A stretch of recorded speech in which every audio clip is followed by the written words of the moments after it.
chairs, please raise your hand.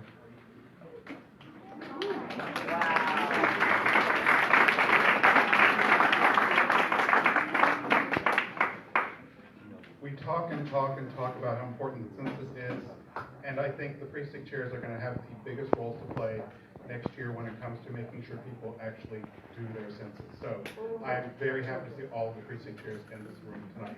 So thank you all.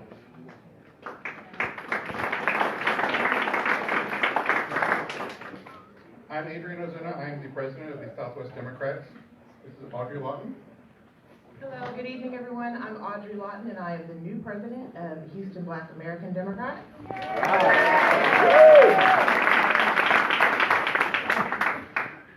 And where's Lily? Lily? And Lily Schechter is the chair of the Harris County Democratic Party.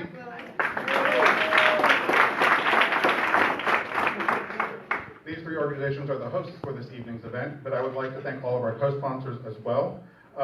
Road Women, Bayou Blue Democrats, I see Tom for Bel Air Braeswood Democrats, Art and the Meyerland Area Democrats, the Harris County Democratic Lawyers Association, Swing Texas Left, and Indivisible Houston. And I would like to acknowledge some of the elected officials that are in the room. We've got quite a few candidates in the room, and so sorry candidates, I'm not going to have any candidates come up. You guys can work the room later. We're going to we're going to, let's see here. We have Representative Jean Wu. Councilman Mike Laster. Welcome to District J. For District J. And she's already stood up, but we have the chair of the Harris County Democratic Party, Lily Schechter. There's another judge. Oh. Judge Shapiro. And Priya Solomon. Any other electeds in the room?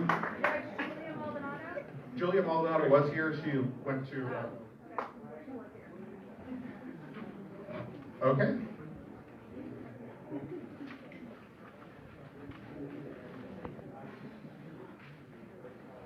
All right, so I am going to introduce our first panelist, the Honorable Carroll G. Robinson. I have the pleasure of knowing Attorney Carroll Robinson he's been a mentor to me, and definitely is a wealth of knowledge. I'm going to read his bio, so for those of you who don't know him, you can find out more information about him. Carroll G. Robinson, Esquire, is an associate professor and interim director of the Mickey Leland Center on Hunger, Poverty, and World Peace at the Barbara Jordan Mickey Leland School of Public Affairs at Texas Southern University in Houston, Texas. He is also a former Associate Dean of External Affairs. Professor Robinson is a former citizen member of the Board of Trustees of the Houston Firefighters Relief and Retirement Fund, a former member of the Board of Trustees of the Houston Community College System, and a former member of the Board of Directors and Board of Advisors of K9SCOPS. He is also a former chairman of the Houston Citizens Chamber of Commerce. In 1997, Professor Robinson was elected at-large citywide member of the Houston City Council. As a member of City Council, Professor Robinson chaired the city's Transportation, Technology, and Infrastructure Committee. So without further ado, Professor Carroll G. Robinson.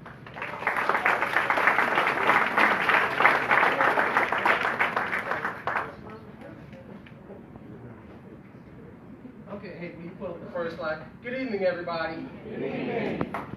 Let me make a disclaimer.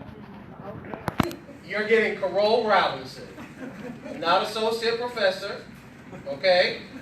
Not NAACP, not anything on the resume other than Carroll G. Robinson tonight, because I came to talk to Democrats, fellow Democrats. One of the things she didn't say, I'm a former general counsel of the state Democratic Party.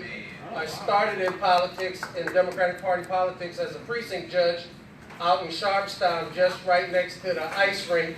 And so that's when I started in Texas Democratic Party politics. And so I want to have a political, substantive conversation, and I want to set the tone of my conversation. Whenever I speak, I write something because it helps me organize my thoughts. And you always have access to it, so I literally have 2 PowerPoints. I'm not doing both tonight. One is on the screen. Antron Johnson is a former student of mine. He graduated from Texas Southern University, dragged him into Democratic Party activism. If you don't get an email from me, that means you did not give Antron your email at some point. Give it to him tonight. He'll email you the PowerPoint, and you'll be on my email list. You will not always agree with me when I email things out, but I'm always happy to hear people's feedback, regardless of what it is, so long as it's civil, because for me, conversation is how we grow. So I want to contextualize this tonight. And I got home early, waiting for Antron to ride with him, and I was watching MSNBC. And they were having a conversation about the president backing up on the citizenship question. And I really want to put this into this context. I'll tell you this small story. I've worn this lapel pin since the day after 9/11. I was a member of the Houston City Council when that happened. And a couple of years into post 9/11 world, I went to an event that was a Democratic event. And a couple of people came up to me and they asked me if I was a Republican. And it shocked and hurt my feeling that we would cede the flag of the United States to the Republican Party. I am an American. The flag belongs to me. And the reason I tell that story is because as I was watching MSNBC, they were having a conversation about the citizenship question as a partisan issue. The citizenship question on the census is not a partisan issue. It is a racial issue. Yes. Black folk, immigrants, I'm a naturalized American. My mom left my dad came with my mom. They left 4 kids, they came to America. My brother who's deceased, I, and my 4 sisters are naturalized Americans. Citizenship does not belong to the Republican Party. And if you've been following the conversation on the citizenship question, you know there was a Republican consultant who did an analysis of the Texas State House that said if you redistrict based on citizenship, we make a presumption that we will undermine the voting rights of blacks and Hispanics in this state and will replicate it across America. And they're making an assumption that more white people will vote against Democrats if they redistrict on citizenship, as if somehow, one, there aren't good white people that understand it's better to vote in their own interest, but 2, that they are not black citizens, they are not brown citizens, they are not Asian citizens. I am not going to go for that conversation. I was smart enough to read Frank Luntz and study Gingrich when he made his rise to power. Words matter. Context matter. So I want to contextualize this. We're having this conversation because it's about the future of our country and it's about the future of political participation and power in America, not just for the next 10 years, but for decades. I sent out an email this afternoon at 2 o'clock that had some history about the census. Let's talk about this census, and I'll come to the PowerPoint in a second and walk you through that. Here's the context. The census distributes 3 things.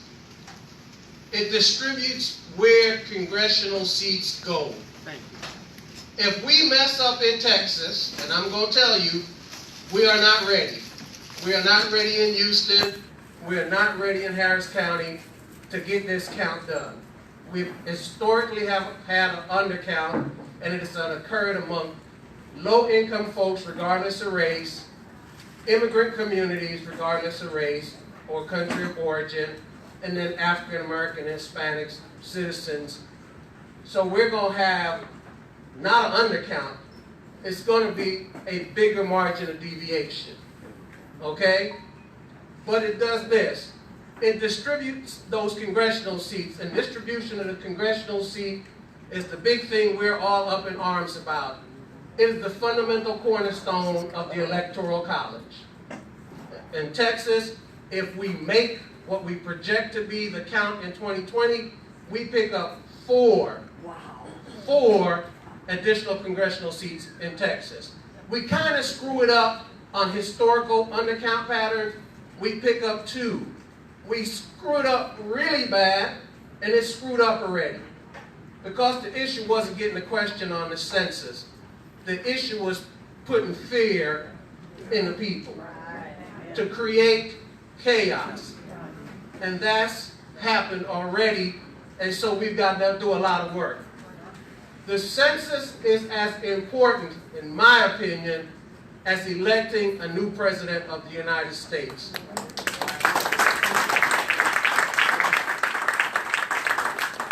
Elect a Democratic president next year and don't send him or her a Democratic House and a Democratic Senate.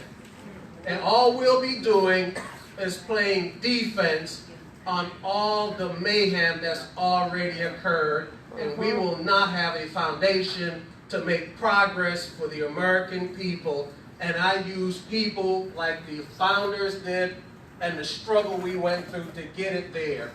We're trying to make progress because we hold ourselves up to a greater ideal that was expressed in the Declaration about humankind and human nature and what it was supposed to be. And we've said that's been the touchstone of the journey that this country has been on since we made the mistake that we tried to rectify through a civil war and all the legislation and constitutional amendments that have come on since.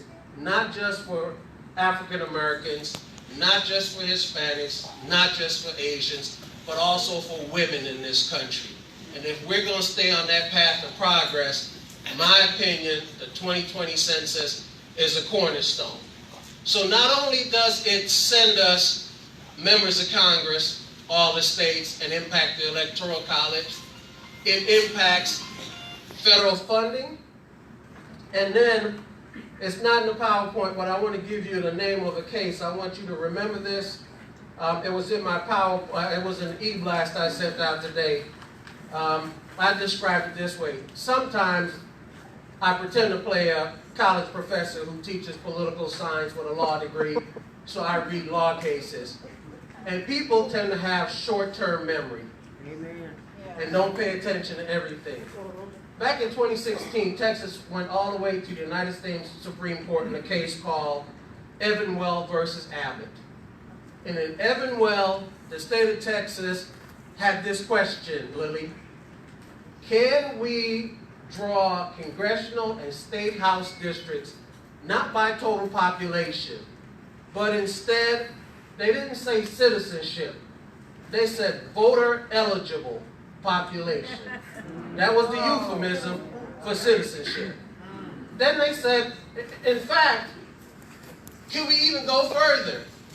Can we draw districts not just citizenship, but in fact, by registered voter population? So total population, citizen population, voter registration population. I have argued as a professor of public policy for over a decade that we need to become, I'm going to say, longitudinal in our outlook. So voter ID, clearing off the rolls, they weren't accidental one-time steps. They had a strategy. And my argument to us is, even though the citizenship question is gone, when the newspaper articles came out about this case, everybody was hoopla-ing it up. We won. The last line in the majority's opinion, and this is a Supreme Court decision that is essentially 9-0. The last line of the majority opinion, the court says, I have to take my glasses off because the eyes are bad so I can read this little scribble. I didn't want to bring the whole case. We need not and do not resolve whether, comma, as Texas now argues, comma, states may draw districts to equalize voter-eligible population rather than total population. That literally is an open question that the Supreme Court of the United States has not yet prohibited.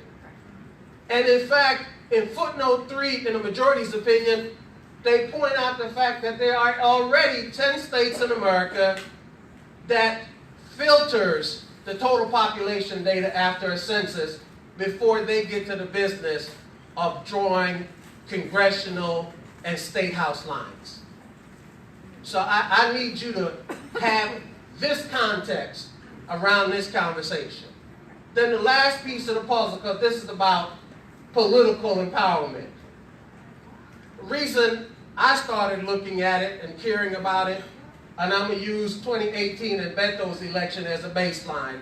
And I'm coming from it because I'm trying to convince the Democratic Party, and I'm trying to convince African Americans who say they are active and committed to growing the Democratic Party to this simple idea.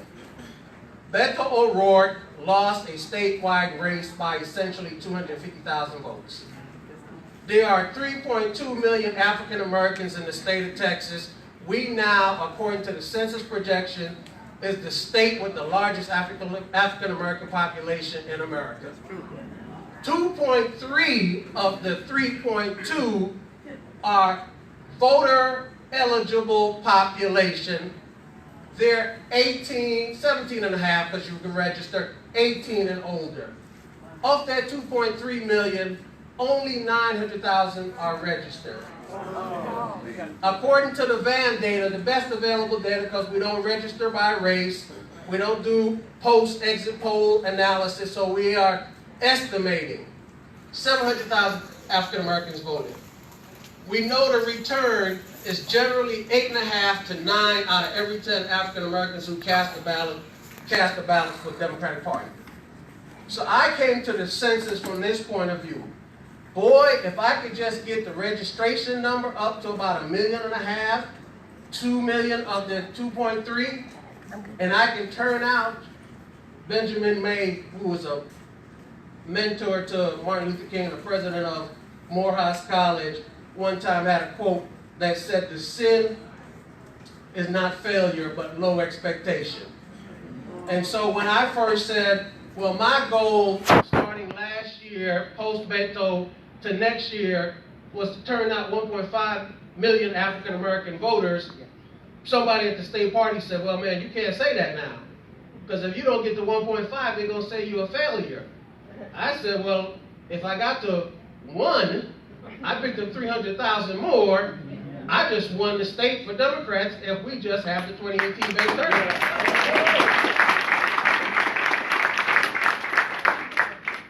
If we work together and we increase the Hispanic turnout, the Asian American turnout, the Anglo-Democratic turnout, well, we start to look like a 2020 Texas where Democrats win the state close to 1 million votes. And we've got to do that because Republicans have already come into Texas and have committed to put 1 million new Republicans on the ballot. So when you do my math, African Americans alone can't win Texas for us even if I increase turnout. I can help cut the margins down, but we're going to need help across the board, across the party.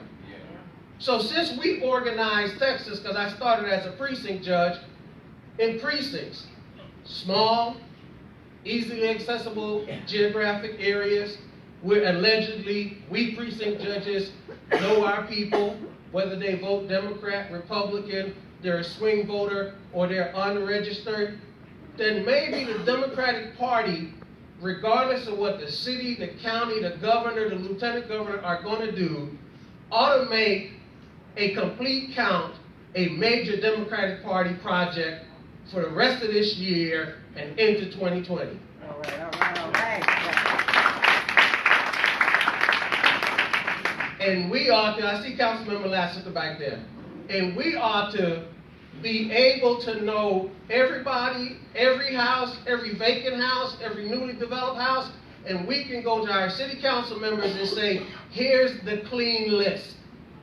Because if we have the clean list, guess who has the best GOTV data going into 2020 after we finish the primary? And I want to be clear, I may pick a candidate at some point, but at the end of the day, come November, I'm picking the Democratic nominee for change.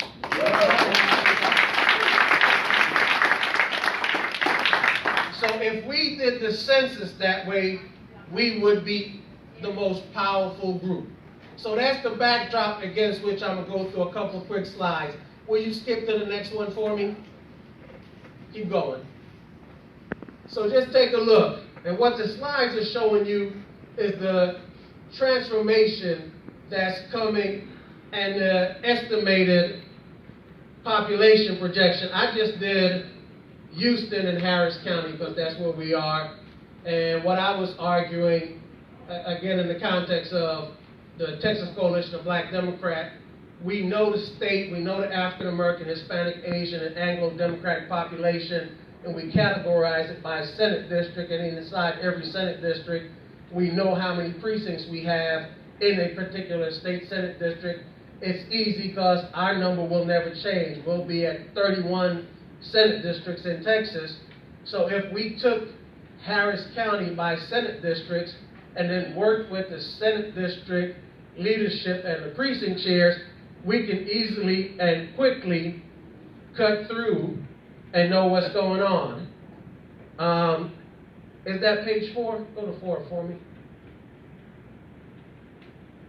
So on page 4, I'm looking at the projected 2019 population in the entire nation.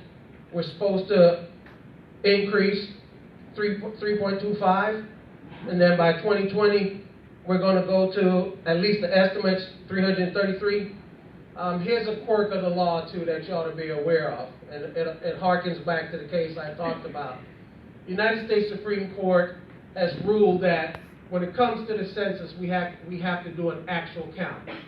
We can't do statistical analysis. But there's never been any ruling that when it comes to drawing congressional or state legislative or any other geographic political boundaries that you can't do estimates. So that's going to be something in addition to winnowing down from total population that I think is going to become an ongoing conversation. Will you go over to page 6 for me? And what I'm showing you is what the 2010 numbers are for the county and the city. And why I'm showing you the number, and you can get a copy of this, is for this reason. If we know what's here, and it was a snapshot in time, so we have to deal with this reality. People moved, people passed away, but if we have a baseline or reference, and we have the projection of what's supposed to be out there, if we adopt a precinct/Senate district-based strategy, you can go out and you can have some idea of how many people are supposed to be in your Senate district. I just haven't had time to finish this. One of the things Antron and I have been working with, and Lily, I'll call on the party, is literally trying to figure out what the census population data was when we redrew the precinct lines. Because in addition to drawing the legislative lines, we literally redraw precinct lines across the state of Texas. So that's going to be one of the first things we do, to say these are the precincts that we're going to distribute across State House, State Senate, and Congressional District. I was working on a project for the county. I try to do some work for the city. When I say work, I mean free. I just want to be clear. My wife is still trying to figure out how come every job I have, I'm the public servant brother, and my brother was the business brother. And I tell her, this is what I like. But Mid last year, the census sent down to the county, I assume they sent down to the city, they send you an electronic file of every household they have in your community. And what I'm trying to encourage, the reason I accepted the opportunity to come speak, is try to encourage our city council members, commissioners, state reps to go get the list and work with our precinct judge to divvy the list up so our army that's already in existence can go out and check, because it's in our own self-interest. We don't have to be a paid census worker to want to be the most knowledgeable person about the precincts that we're trying to accumulate. Little asterisk sidebar kind of note. In 2020, we don't have straight ticket voting.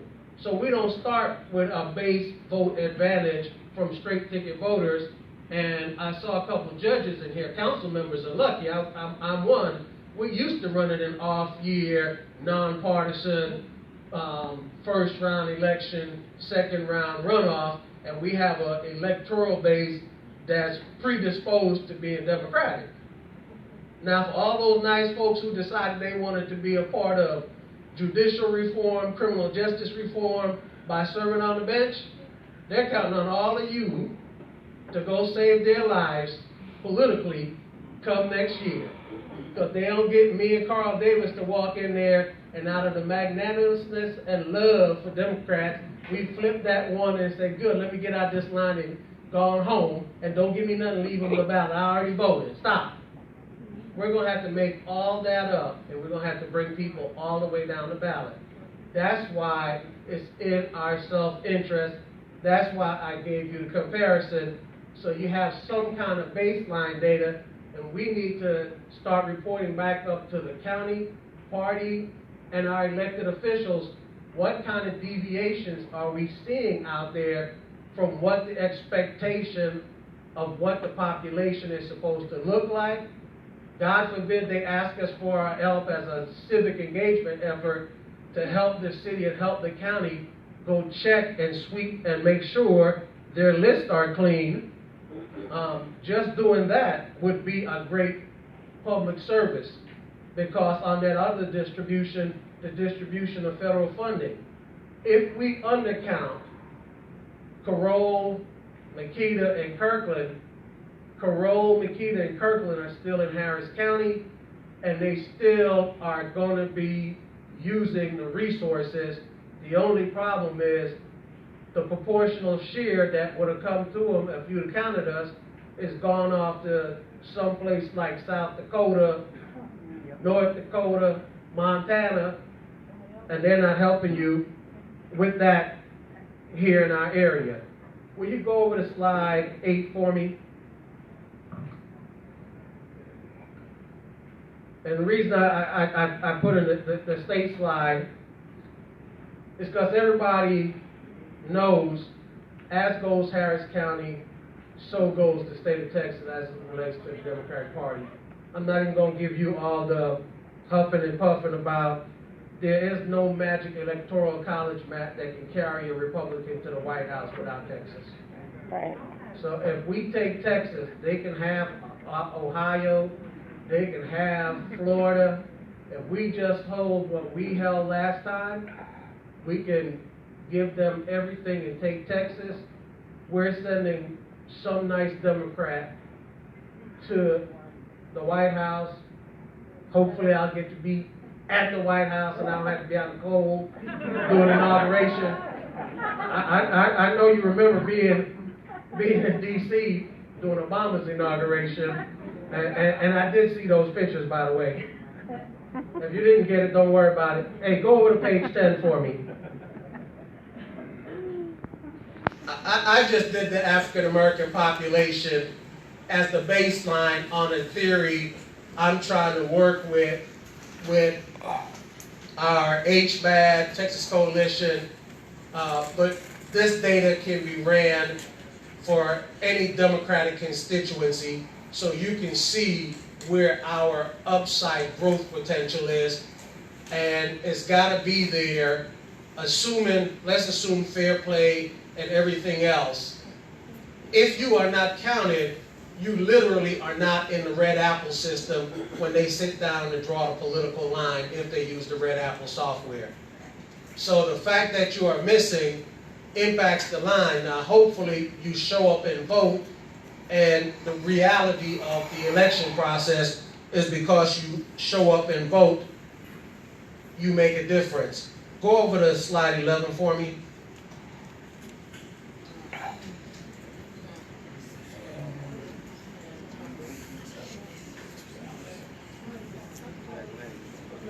Yeah. See that differential? We can take care of that in Harris County. But, you know, the old saying, let's not try to chew up the county as one big thing. Let's go take it apart precinct by precinct. And go over to number 12 for me. And this is state party data.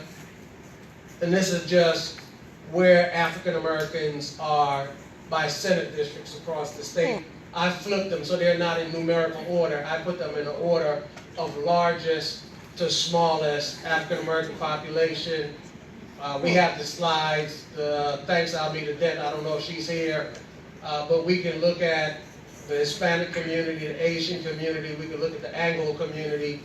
And what Audrie, Lawton, I, and some other folks have been doing is running scenarios about where do you invest. I used to be on a pension fund board. All of us, I'm close to retirement. I want to have a happy retirement where I don't have to work hard. That means now I'm not as risky as when I was 25 and 30. I want that mutual fund account that has muni bonds that are tax exempt, and I'm guaranteed to get my 3 to 4%. I don't need that 12 to 25 anymore. I need guaranteed cash flow. I need guaranteed no federal income taxes on that money when I take my mandatory draw. So that's how I look at what we need to do, because for far too long we've talked about it in glamorous, highbrow, high-level terms, and I just don't operate really well like that. My old man used to have this saying, he never saw a house built from the roof down. You build a house from the foundation up. And the foundation for our resurrection in this state, the foundation for a complete count, is engaging our precinct judges and precinct leaders and going out and voluntarily being an adjunct to the census process. How many people in this room, I'm just asking, has met an actual 2020 census official? Yeah, in a focus group, that means I'm a losing candidate. How few hands went up.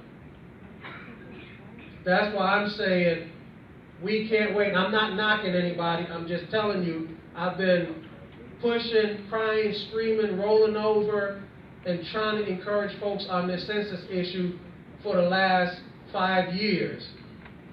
I didn't know Trump was going to win. If I did, I'd have warned y'all, and some of y'all would have gone and voted, you know, your friends. But I knew it was going to be important if we were going to take back the federal House. Now we got to hold on to it. Take back the State House.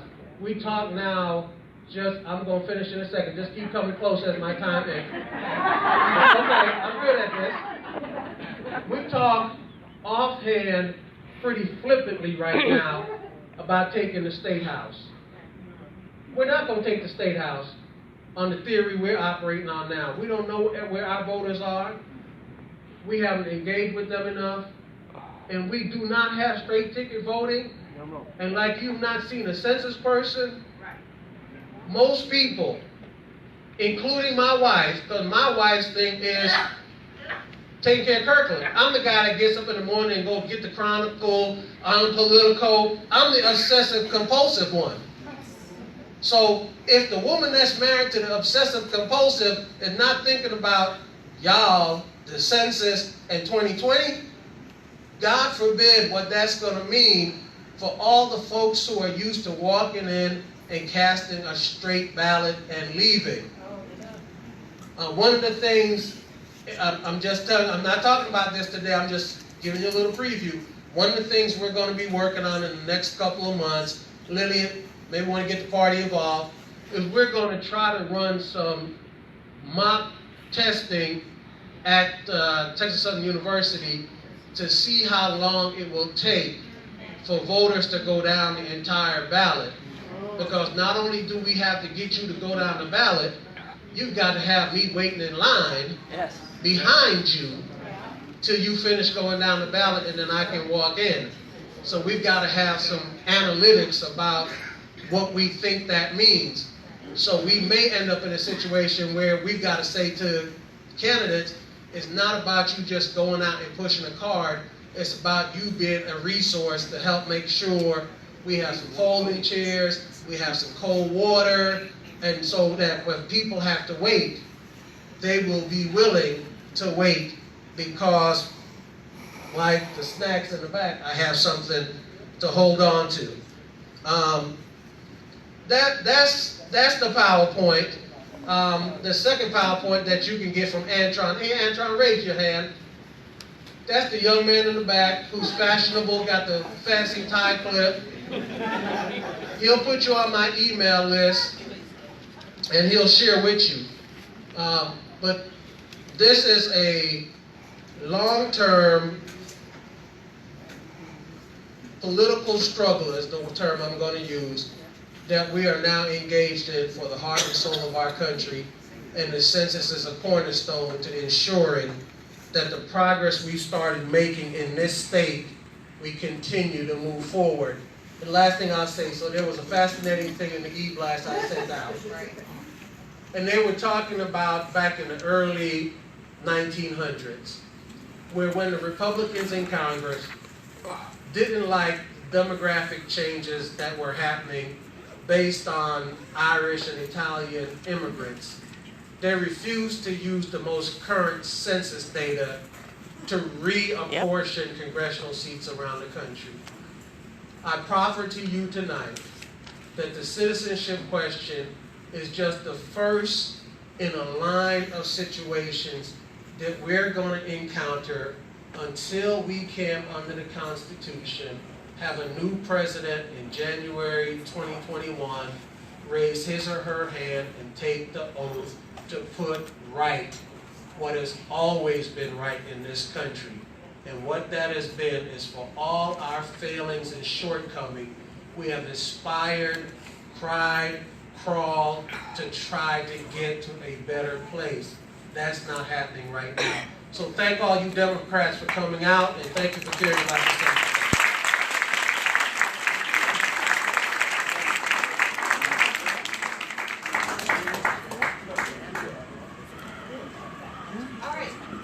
Okay, so another round of applause for Carroll G. Robinson.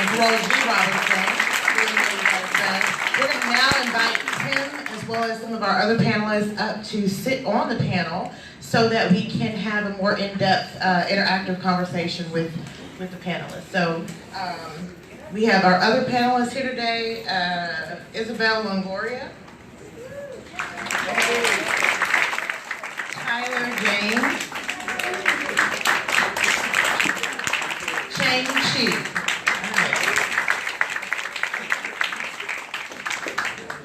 Tyler is the Senior Policy Advisor for the Harris County Commissioner, Rodney Ellis, and a member of the 2020 Complete Count Committee. Chang Chiu is the Senior Policy Advisor for Harris County Judge Lena Hidalgo. Yay, Judge Hidalgo! I supported her when most people didn't believe. And is currently engaged in developing and coordinating the county strategy and outreach efforts for Census 2020. Isabel Longoria is a community organizer and serves as a planning commissioner for the city of Houston. Her previous work experience includes AARP, political campaigns, and working for elected officials in the Houston area with a focus on Latino and LGBT community organizing.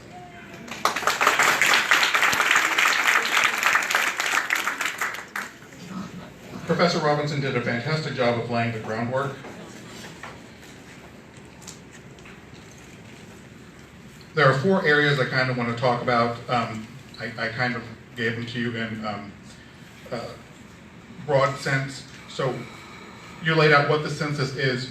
So why don't we start with why it's important, and we'll start with Chang, since you are working with in Lena's office. Everyone hear me? I'd like to, if I may, start with the first question. What is the census and why is it important? I mean, I think the fundamental concept in the Constitution of counting everyone in the United States is a very basic foundational premise of our government. We want to know who is living in our country, what their needs are, where they're living. And I think if you want a democracy to work the right way, you want to know who your neighbors are, who your community is, and who needs the services that the government can provide. And so I think when we start from that foundation, everything flows from there. And the reason why knowing who your neighbors are, who your community is, and the precise numbers of where those people are is important, really goes into the other questions, Adrian, that you wanted us to touch on. So I think it's important that we start from there. Professor Robinson hit on all the key points, and I think it's worth digging into some of the details. Funding is, federal funding is one of the key and critical components of why the census is important to our region. There are studies out there that show in Texas, the cost or the worth of counting one additional person is anywhere from $1,100 to $1,500 in federal funding. And these are programs that are important to our community. They're programs that provide transportation dollars, health dollars, low-income housing tax credits. I could go on and on. Our region needs our share of that money, and we can't ensure that we get what we deserve in terms of the tax money that's going out there when we pay our taxes if we don't know what our accurate count is. So that's why at a very basic level the census is important. But I'd also add a couple of underlooked items, which are, it's important to know where people are living and what their needs are, because as a government, and I'll just use the county government as an example, we need to know who's hurting in our community, who's lacking healthcare, who needs more education services. If we don't measure that with census data, we have a very, very difficult time figuring out where to allocate the right resources and how to do it efficiently. So that all starts from the census as well. And I'd also add on, it's important to have business investment in our region. And just think about how businesses make their decisions. They need consumers. They need to know which regions are growing. They want to know if they're going to have an educated workforce. And all the data that goes into the census, businesses use all the time. They rely on that data. And if we don't have an accurate depiction of where people are living in Harris County, businesses may make misinformed decisions about where to allocate their investments. I'll leave it there and give the other two updated. Yeah. Got a mic right here. So just a couple points for the Latino population. We know that the citizenship question is out there, right? And Trump just said, well, I'm not going to put it on the census anymore as of a couple hours ago. I'm just going to go to the data that we already had in our government to figure out who is a citizen and who isn't. You know, there's a lot of talk out there about how just even putting it out there that he was going to ask about citizenship is going to prohibit people, especially Latinos who have family members, right, whose citizenship question is up in the air, from answering the census. And I want to throw it out there that Latinos historically have been anxious about answering any government document, including the census. And we know that historically, even back into the 1930s, asking if someone was a Mexican was put on the census intentionally to start splitting people as, you know, Mexican, because there was no Hispanic back then, right? Mexican or white. That information was starting to be used and weaponized against minority populations. And back then, we had LULAC advocating and saying, no, we're actually white, because once we cross the border, we give up our Mexican heritage, and there's a whole storied history there, right? But it can't be discounted, and then now we flipped and said, wait. It's actually hard to figure out how many Latinos we have, or Hispanic folks, in Harris County, much less the rest of the country, because Hispanics are lumped in with white, right? And the best way that anyone can kind of more or less figure out if you're Latino is by your last name. So you could have married into a Latino family, and they basically, the government has said, and then I get it's hard if you don't represent yourself, right? Well, even if that person isn't Latino, they married into it, they're probably taking up the space of someone who is Latino but married into a non-Latino name. And so even from the beginning, we think 44%, and that's probably a very good estimate, but we're not quite sure. And that affects everything from, and we've seen it in the past, the desegregation of schools, right? When Latinos and Black and Asian individuals were all put into one school because Latino counted as white, putting Latino and Black students together counted as a desegregated school. So that white individuals could be in another school and say that counts. And that gets at some of our historical rifts, right, within our own community, pitching one minority against another. And that's just Latino. So representing an LGBT population as well, that question isn't even asked and has never been asked on any kind of census or any kind of official document.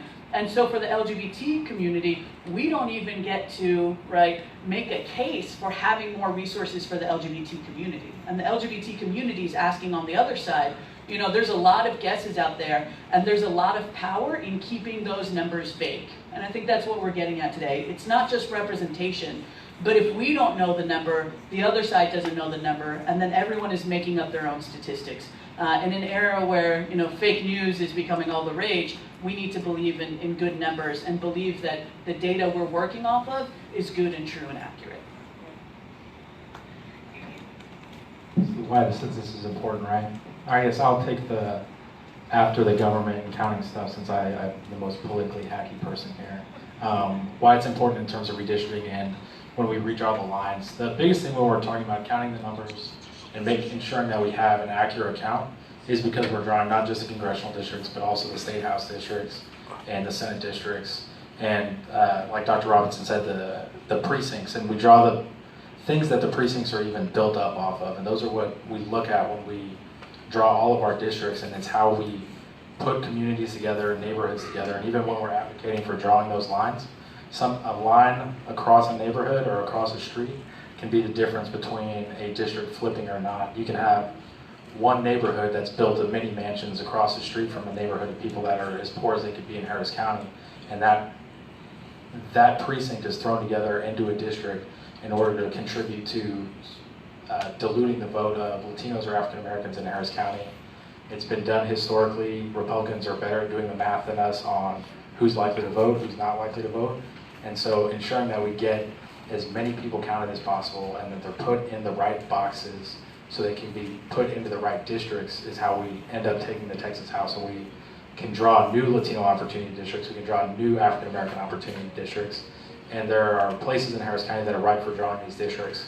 Right, like one of the things I talk to people about, the zip code in Texas with the most Latinos in it is a Katy, Texas zip code. And because of population growth in Northwest Harris County, because of essentially yuppie people that look like me moving into the center of the city and pushing people out into the county, we see a large growth in population out there. And that's one of the reasons we saw 2 state house districts flip out there. Yes, Beto O'Rourke convinced some people to switch and vote from Republican to Democrat, but the reality is that those neighborhoods were dramatically changing, and those people are populations that are affected by the rhetoric that's happening nationally, and they turn out to vote. And so when we do the census and we start counting those people, it's important that we get the count right so we can put them in the right precincts and put them in the right districts. And when the legislature is drawing the districts, we can draw new Latino districts in Western Harris County. So let's start with where are we with the county and the city in preparing for 2020? So we recognize that this census has tremendous challenges, and Professor Robinson highlighted a lot of those challenges. We're facing a lot of headwinds, and I could add to the list, but I think the good news is that as a region, your city government and your county government are taking the need to do census outreach seriously, and we're devoting and putting public funds into it. Let me zoom back out a little bit. Many states in the country right now also recognize this census is going to be hard, and they've they've decided at the state level to put money in to support their local counties in having a robust census outreach effort. So I'll just use California as an example. The state legislature in California budgeted $90 million for census outreach because they know how important it is to count every Californian. They know they're competing with states like Texas when Congress gets reapportioned. Out of that $90 million, 20 million of it is going to LA County, which is demographic hard to count in terms of very, very similar diverse demographics. Now, if you compare that to Texas, for potentially some of the same political reasons that Professor Robinson is pointing out, Texas is investing $0 in census outreach. So counties like Harris County are not getting any help from the state. We didn't expect to, but we were hoping that the state legislative session would result in some funds. So this means that we are having to, at the local level, put in our own funding. And so the good news is that the city has done that. They have started their census outreach effort beginning in May. And the county recently, this is something Tyler and I are working on together, Commissioner's Court approved up to $3.4 million to be spent to procure census outreach services. I just want you to repeat that number because elections have consequences and we have a county judge as a Democrat. And how much money did y'all manage to get through Commissioner's Court? We're budgeting up to $3.4 million for it. So. But I should also add, in all fairness, it was a unanimous vote. When the contract gets all signed and sealed, we'll see what the vote is then. But we're hopeful that everyone sees the benefit of counting everybody. I'll also add, Tyler is on the Complete Count Committee. We have a regional Complete Count Committee that the city and the county are spearheading. The other thing we want to do is recognize, cities putting in their own money, we're putting in our own money, we're hiring our separate vendors to do census outreach. We want to make sure that it's a coordinated effort. We don't want to waste resources. And so we are putting together a Complete Count Committee that's launching later this month that is going to leverage leaders in the community, in the business sector, in the health sector, in the education sectors. All sectors are critical to identifying communities that are usually undercounted. And so watch out for that effort later this year. Hold on one second. Going around the room right now are Harris County Democratic Party employees with note cards. If you have questions, please write them down and we will get to them at the end of the program. So just raise your hand and they can come through and get your card. Go ahead. Yeah, and I just want to jump ahead and supplement that there's some excellent nonprofit groups already organizing as well. There's groups like Houston in Action, which is a nonpartisan coalition of folks talking specifically about civic engagement in Harris County, but how to activate those networks that ask people to vote, that are knocking doors, that know how to do that, that already are block captains, to use that leadership and that community trust to go out then and educate people about the census. That's critically important for our Latino community, and I think for LGBT communities as well, is if someone is knocking on your door and you come from a country where that's never good when the government comes knocking, right? Then you trust someone who's a community member more to facilitate that information. And so folks who have already earned that trust over time, for example, I know Baker Ripley is doing excellent work about this as well, right? To earn that trust, to engage people year round. And I think we now have to start asking ourselves, as a Democratic Party, are we only talking to people about voting, right? Or are we using our resources as well to go out and talk about census, and to go out and organize and earn people's trust, and to ask our elected officials to do the same? That it's not just about sponsoring voter registration drives, it's about making sure we're using those networks and resources to go out and activate for these issues. So I know Fiel is out here today, right? I know Mi Familia Vota does a lot of this great work too, and I want to be careful. These groups that do minority outreach are now double dipping, because if they're going to be using their main resources to go and talk about the census, that means they cannot organize about the primary in March. And then they are going to be weakening their resources to even talk about the general. And so when we talk about funding groups too, it can't just be consultants and communication firms that are saying, don't worry, I know who to go talk to, and then they just go around, take the money, and talk to those nonprofit partners who are doing it with their own funds, right? What are we doing to directly support those organizations that have been building those relationships over time? So that's a plug to go give to those organizations as well as the parties. I would pivot, as Bill said, take it further and speak off what Chang mentioned and talk about how at the county and with the city we're working to help do that, right? Is because we understand that we are not going to be LA County that gets $19 million. We are not going to have the resources we need to knock on every single door. We're not going to have the resources we need to knock on half the doors, but we can leverage our strengths collectively to work together towards the same goal. And the thing that I think we're committing at the county is making sure that as we're spending funds, we do it in a way that is not meant to supplant any of the work and that anybody's doing here, but is meant to supplement it. And we can use our money to go and do things that these organizations maybe can't do. And it gets into what we're talking about, looking at mapping and remapping the entire county, doing flyover mapping, finding all those new addresses, and then taking all of that and taking the data that we have and providing data tools to local organizations that they can then use to not just say, we know this street might have a lot of people, but we know this house is likely to have this many people, and we need to talk to them because they have this many people that are not likely to fill out the census. So the county is backing up the commitment by community groups to go and knock on those doors by helping provide them with the tools that they need that will help them succeed and be successful in an environment where we know that we're not going to be able to talk to every single person, so we can prioritize who we're going and talking to. We know if we need to talk to a million people, we know the first 1 million people we want to go talk to. So I think that's one of the commitments I think the county, the city, and working together with Houston in Action is what we want to do with the funds, is help beef up their work by giving them tools. Let me just add something real fast. Am I good? Yep, you're good. So the 2020 census is going to be really the first digital census. They tried in 2010, it didn't work real well. So notwithstanding all the news stories about their printing the census, the government's expectation is that the bulk of the census count is supposed to occur by you and other people going online and filling out the census application. And once they see what the response is, then they'll put boots on the ground. That's why my argument, I'm the non-government official here. And why my argument is this has got to be a party project.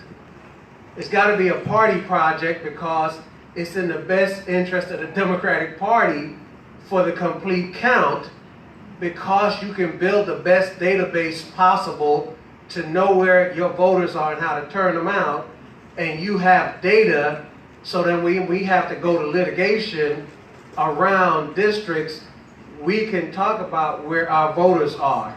And that's part of the process. And let's contextualize it again. And I listen, I supported all the Democratic candidates, I'm on board. But in the Texas media market, $90 million is squat. In Houston, the mayor is going to spend more than $3.5 million to get reelected this year. In the county race, I get an email regularly from Nina, so I'm sure she's getting up there to mayoral level fundraising. And why I'm saying this has got to be something that Democratic 2020 primary candidates and the party have to sit down. We have got to reimagine and restructure how we run primary to general election. So think about it for our community. I don't care about the rest of the country. I don't care about the rest of the state right now, tonight.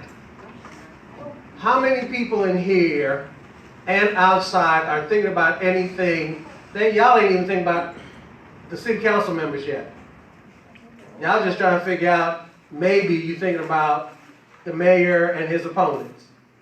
Then they're going to start dropping money in the mayor's race. Then Raja is around here with his 200-something thousand. Sally Alcorn has got her 200-something thousand. So between now and November, the census is not going to spend enough money to get anybody's attention on TV or radio. Then as soon as we get rid of these folks and then got to deal with the ones that wasn't good enough to win, and we got to be bothered with them for a December runoff, and God forbid, some of them are Democrats. We got to put time into that to elect us some Democrat. So hopefully the Democratic mayor has some help, and you interfere with Thanksgiving and Christmas, and my God, it's the new year, it's Martin Luther King, it's Black History Month, oh, it's March 3rd. And over those months, finally they're going to be finished with Nevada and South Carolina, so they're going to think, maybe we put a little money into Texas because we can't depend only on California to be Democratic nominee. And so now all the presidential money comes in. And after March, you know what's going to be most important to all us Democratic activists? How do I hustle myself up to be a national delegate to the 2020 convention? And they want me to think about filling out an electronic form that I think is spam that may be hacking my system on April 1st. That's the real context of why I came out tonight to say we, the Democratic Party, can't depend on the city and the county. They're going to do a good job, but their good job is not going to be what we need to take care of electing a United States Senator, taking care of re-electing our House members to Congress and the legislature, and maybe trying to pick up a state Senate seat from Harris County so we can close the gap in the state Senate. So we're going to have a different kind of conversation inside the party apparatus to move forward on this project. And the precinct judges, y'all are going to be the most important part of this strategy. Thank you, Carl. It brings up a good question. What is the timeline for the census? I mean, I don't know, so maybe you can jump in and just tell us when it starts, what's the timeline, how it's supposed to work. So the counting starts on April 1st, 2020. I believe it goes to June 30th. But there's a lot of work that has to take place before then. So, getting the word out in the community, organizing, finding trusted leaders in undercounted communities that can help convince people to fill out the census form online. All that work takes place months before April 2020. Yeah, and just to, I think Professor Robinson was asking how many folks have talked to the census folks. You haven't, because they haven't started knocking and coming to your door, but they have started going to community meetings and talking to Houston in Action and talking to the leaders and hiring, because I know this from my time at ARP, hiring older people to go door to door, because guess what? Someone is more likely to trust someone older than younger, right? So they're out there doing the work. So I don't want to put it out there like they're like, well, we'll just wait until February and try our best.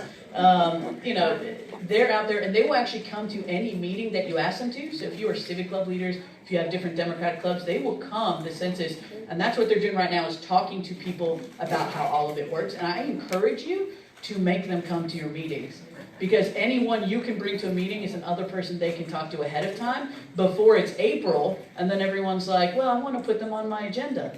If you're trying to talk to them in April, they're going to be busy, because they have to go out counting people then. So please think about it now, because it's important. Okay, so we're going to start with some questions from the audience. All right. First question: is there a master plan for those households that are not equipped with computers? How would we identify these households? What should we do? I mean, I think the master plan for people that don't have computers, while this census is going to be based digitally somewhat, ultimately everyone will get the mail-out form, and people are going to be visited by door knockers. And one of the things that we do for targeting that is with American Community Survey data and working with phone companies, it's pretty easy to track who doesn't have access to internet and what parts of the county they live in. And so combining that data set with what we know about the communities that are less likely to turn it in, the plan would be the traditional route for the census, which is you get it by mail, and then somebody comes and knocks at your door. And I will say organizations like AARP and Baker Ruefle Sheltering Arms They know that seniors are one of those populations that perhaps have less access to internet or feel less comfortable. They are also mobilizing to get the word out and use their social services partners, people who would traditionally visit isolated seniors or, for example, Meals on Wheels, to get the information out about the census. And much like you would in a hurricane, maybe in Census you go knock on the door of your senior neighbor and ask them if they need help filling out the census that was mailed to them, or even bringing your laptop over and help them do it on the laptop. I'll just add that the other part of a master plan is figuring out those people who don't have internet service, where do they go to access the internet? So it's places like public libraries. The libraries will be part of any plan that we have for outreach. And another undercounted community to think about are those who are homeless in our community. They will not usually have internet services. So any places that become service providers for these communities become natural conduits to have them fill out the census there. So here's a couple easy things. Again, remember, I'm coming through a political lens. My God, how many emails do you get? So inside the political stratosphere, atmosphere, environment, we can do plotting. Because we know email addresses. How many of you have gotten a text to remind you to vote, to donate? So we know where smartphones are. And on this side of the world, we can identify it through the technology that we use to do fundraising and GOTV, and we can also use social media, because I'm sure you're not on Facebook on your TV. You're not on Instagram and Twitter on your TV. So we have a political infrastructure that we can then go to the city. I'm advocating for a partnership where we're the lead partner and go back to them and say, hey, here's our data. Bump it up against the data the census sent you. Because by now, I know the county got their data. I just haven't been paying as much attention to the city. I assume they got the data file from the census that sent them, here's all the valid addresses we know. So if we gave them under restricted agreement through our candidates and the party, and we collected all our email addresses and all the cell phones, we could have them bump it up against the data, and we would have a pretty good idea of where we are in terms of households with the technological capability to do the census by technology, and we would know where the holes are outside of the homeless population, so we would know how to direct the census in terms of boots on the ground effort, because the scattershot approach of I didn't turn it in after is not going to be as efficient in this small window that we have in light of all the hurdles that have been thrown in our way. So that's one of the easy fixes that can be implemented now. Before I get to the next question, I have a question for the audience. How many of you have ever gone to census.gov? That's a nice number. So here's the question. I've read that even before the current issues with Trump and his citizenship question, the census was underfunded and under-resourced at the federal level. Can you speak to that? Sure, it's true. So Census Bureau plans on a 10-year cycle, which makes sense. And every year before the Democrats took the House back, it was underfunded when the Republicans had control of Congress. And what this meant was that they did not do all the testing they needed to do. The Census Bureau is run by professionals that are nonpartisan in what they do, and they knew what they needed in terms of resources to get the job done, and they did not get those resources. So for example, there were supposed to be 3 end-to-end tests. They were only able to do 1. Bilingual testing of the census was one of the things that was cut. And so it's great that we have the resources, we being the Census Bureau has the resources that they need now, but all the infrastructure that they had to put in place and all the testing they should have done beforehand kind of puts them in a bad spot going into 2020. So it makes the local outreach even more crucial. How do you count the homeless community?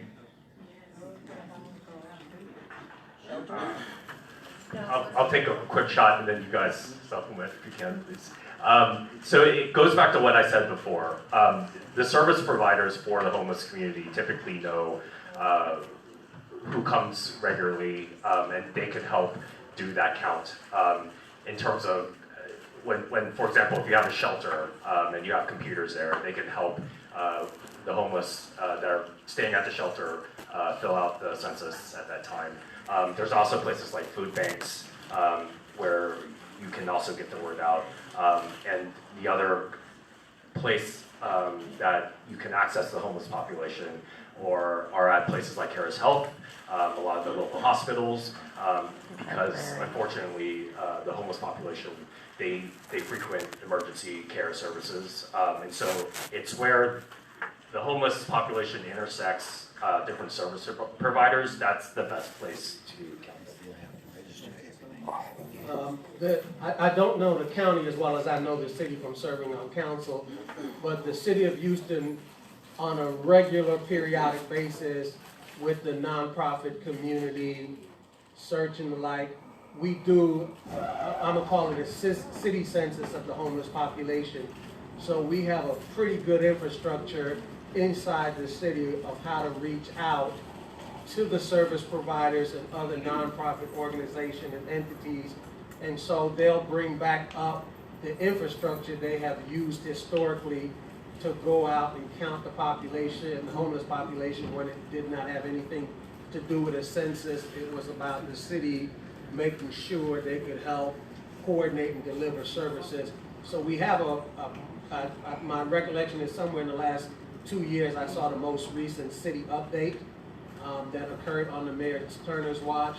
So they'll just reactivate that process inside the city. I assume the county health department has some similar process that they will implement and integrate into their complete count operation. And this is going to be a little nuanced and nerdy, but there's two different populations. You know, homeless is a broad term and umbrella. There are folks, yes, who are on the street with either substance abuse or mental health issues, or are too old to get a job because of age discrimination, and they really have very little access except for those service providers. There's also a much bigger population called the workless homeless population, right? What's the last thing that you'll give up, right, is a cell phone. So they have mobile access at some level. They have jobs they go to. They may be living in a car. And I think the situation there is not necessarily as much the kind of how do you get the message to them, but how do you make sure that they still count as people? Because when we think of the census, we think of something being mailed to a home. And if you don't have a home with a door, you might not think that the census is for you.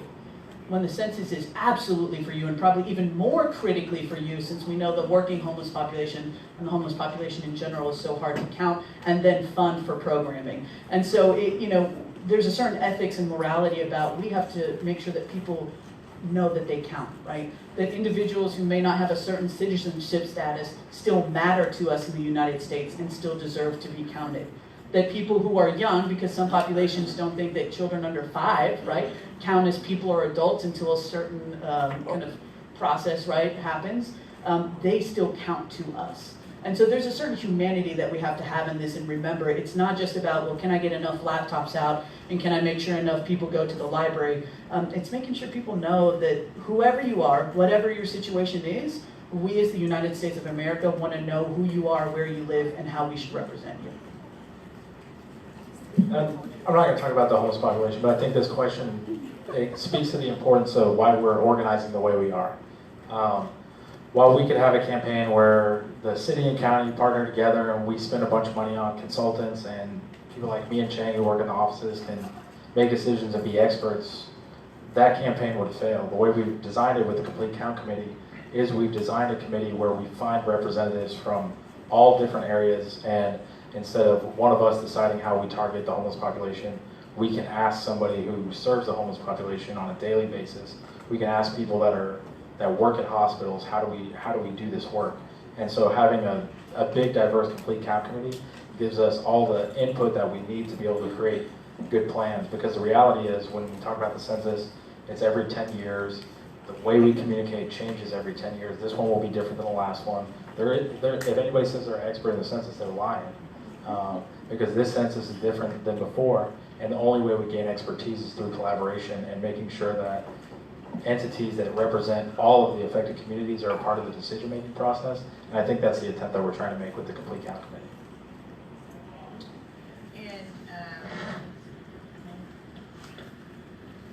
Okay, we'll have a couple more questions. Two questions that are kind of the same. How do we contact a census person to come speak to our group?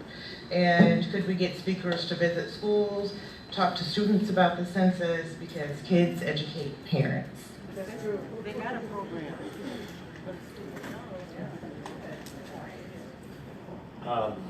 I believe the contact info for the Census Bureau coordinator in the Houston area is online. Her name is Rebecca Briscoe. I don't have her contact information exactly, but if you reach out to them, I think you can set something up.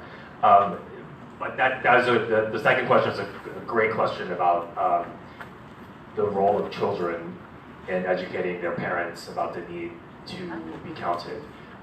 One of the critical sectors that we've added to the Complete Count Committee is the education group. So the full range of education from the public schools, from K through 12 through college. These are all groups that are traditionally undercounted. And so if you get the word out from the level of the teachers and the principals, and you reach all the way down to the students, you could build in the census into the curriculum, for example, and then that's a way that you can get the word out for outreach through schools.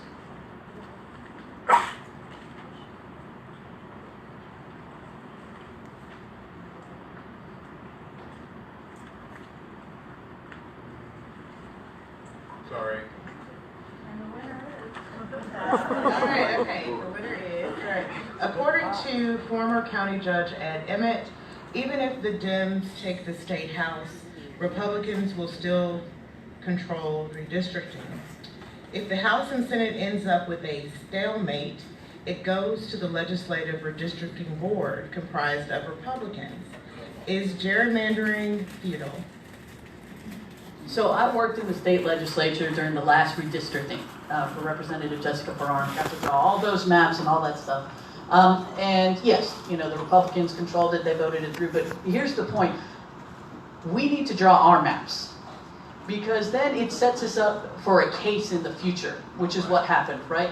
That Democrats challenged those redistricting maps, they were able to go to the court, they were able to make the case. We've seen that in other states as well, and it starts getting the word out. So maybe our map doesn't win eventually, but it's still important for us to win seats. It's still important for us to fight for democratic maps and show what it looks like to have equitable maps. Because if it doesn't, if it doesn't pan out for us then, it will pan out and provides evidence later in future cases. So, we can't just give up and say, oh well, what would we be doing in this room? If we had that mentality back in 2011, we wouldn't have taken the city, we wouldn't have taken the county, and we wouldn't be scaring them so much. They're trying to say, well, don't get too powerful because it won't matter anyways. Yeah, and I think this is a statement that we don't have to accept Ed Emmett's premise, right? Everybody in this room is going to work hard so that isn't true. We see Ed Emmett probably did not think a Democrat would win the county judge seat. As far as electoral expertise, I don't think we need to accept his premise that we are going to lose all those places, and it's because of the work that everybody in here is doing. Hey, let me just say this.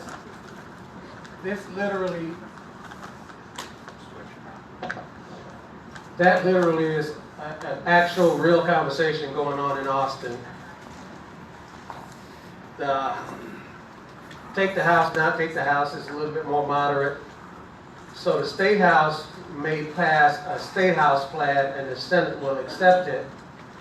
But the theory and the argument that's underlying that question is, on the congressional map, the state Senate won't pass a map. and they'll kick it to the redistricting board, which is all Republicans, and they'll pass a map. The dilemma now is we can't go to the courts on a partisan basis. That's why I started my remarks. These are racial gerrymandering cases, and so we will have to go to court on a Section 2 argument after the map is drawn. And you're absolutely right. Part of the evidence is you have to have submitted an alternative map. So we have to draw maps of districts, maps of the whole state. There'll be different groups out there. We've done a fairly decent job of working together in terms of the advocacy groups and the party organization, but it literally actually is their plan that's being discussed in Austin, that the state Senate will not pass a congressional map in 2021, and they'll let it go out to the 5 statewide Republicans, and they'll draw the congressional map. And I think they are more emboldened to do that now in light of the recent Supreme Court decision that extreme partisan gerrymandering is a political question that's left to the state legislatures who are doing the partisan gerrymandering. So we'll be doing redistricting maps, laying the groundwork. We're going to have to go in and make Section 2 and desperate impact cases.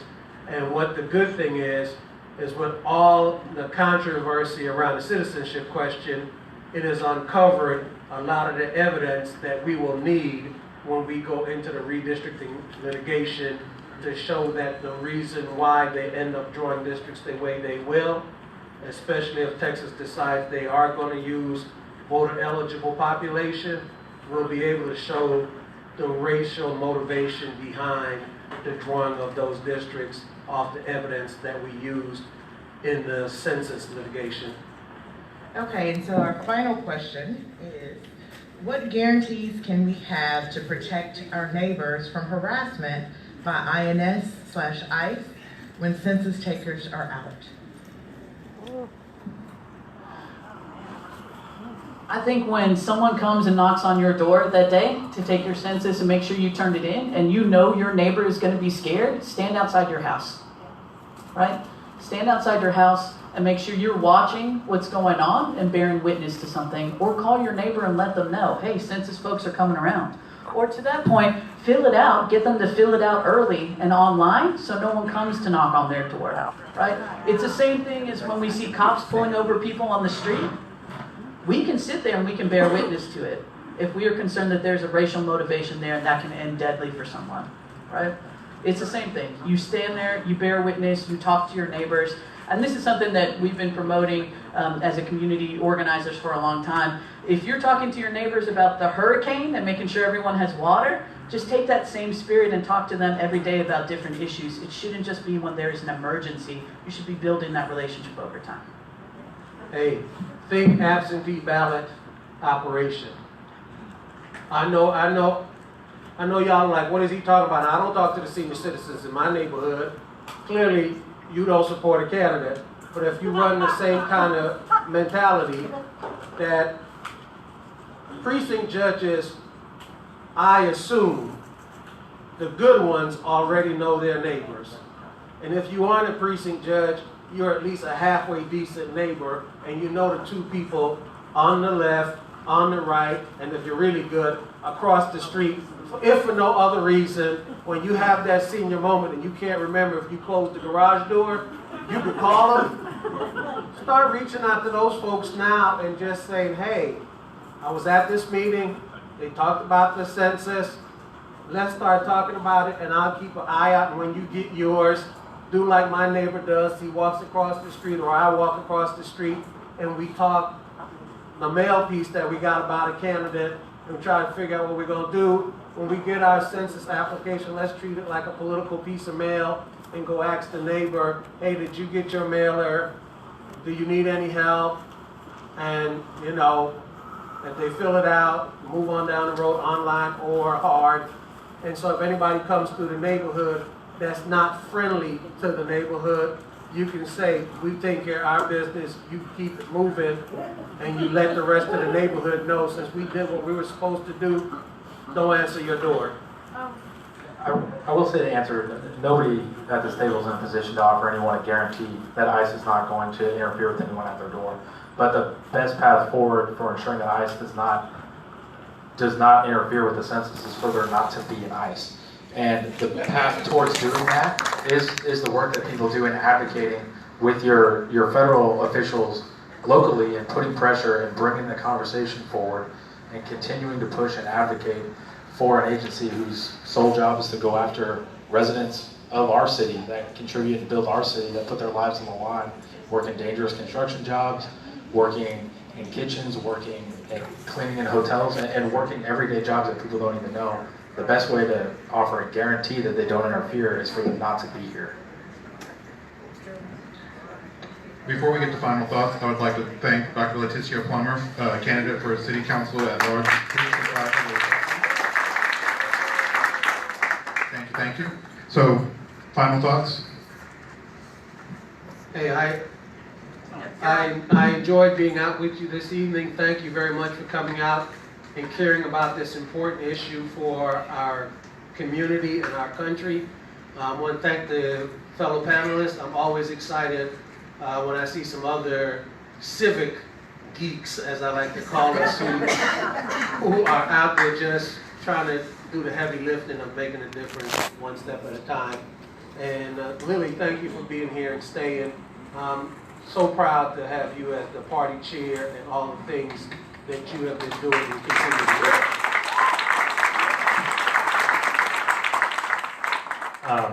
Just thank you for inviting me. Thank you for caring about the census issue. It's going to rely, the effort in our region is going to rely on leaders like yourselves to go out to your communities and impart on everybody the importance of filling out that form. So thank you for listening.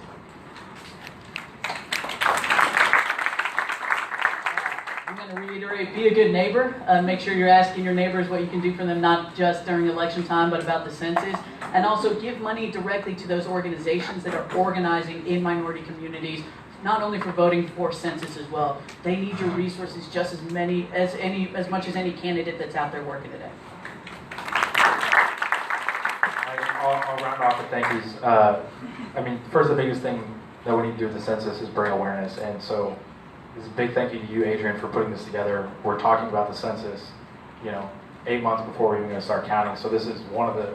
We asked, what do we need to do to get a complete count? This is part of that. So I want to thank Adrian, and then thank everybody else here at the table. Lucky to sit next to distinguished guests and council candidates and people that are really smart and know what they're talking about.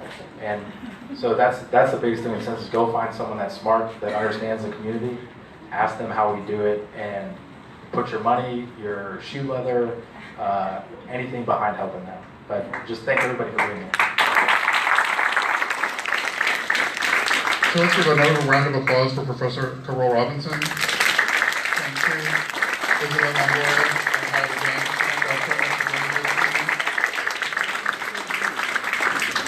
Again, on behalf of all the organizations that came together to make sure that we got a conversation started with the census, it is 8 months, but it's been in the back of my mind, scaring me to death since before the year started. So thank y'all. Please, yes, there is still food. Please get that. Please go to the Harris County Democratic Party website to find out all of the different events that are coming up for all the different organizations, and sign up for the Blue Report because you get an email that has all those events on them also. So thank you all very much and have a wonderful evening. And my one little last thing, please hold the chairs and put them up. And I see Judge Garrison, so everyone wave to Judge Garrison.